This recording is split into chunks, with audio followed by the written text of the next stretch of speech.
Southern Oregon is probably the best kept wine secret in America. Some may say Southern Oregon is in the shadow of the Wilamette Valley when it comes to winemaking, but within the last decade, this area has become a force in the wine industry. We have a great diversity, and that's probably one of our biggest benefits is that people can grow a lot of different varieties here because we have a wide range of climates in the region. Environmental Studies Professor Greg Jones works at Southern Oregon University.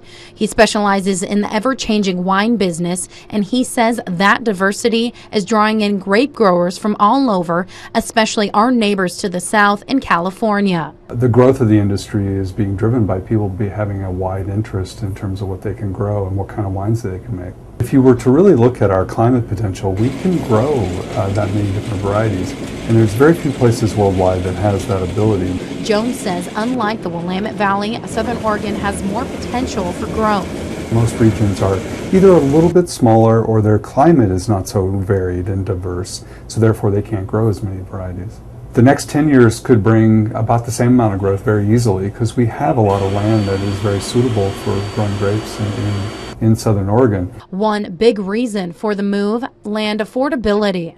The challenge there is access to water, access to available land at a reasonable price. Southern Oregon grapes cover more than 1 million acres, and get this, those grapes, according to the Weisinger Family Winery, bring in a whopping $1 billion a year in revenue for the state of Oregon. There's also more wineries to choose from, and if you were to look at the area more than 30 years ago, there were just a handful. John Weisinger, the founder and owner of the Weisinger Family Winery, says the reason more people are moving in is because the microclimates here. There are changes that are subtle that are taking place, and at the same time, those same changes are making it possible for us to grow and produce some phenomenal wines here in this valley. Changes in weather, soil, and how many more growers move into the area year after year.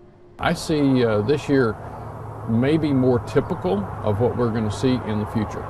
Making those changes a turning point into a new era. Covering your news in Ashland, Molly Trotter, News 10.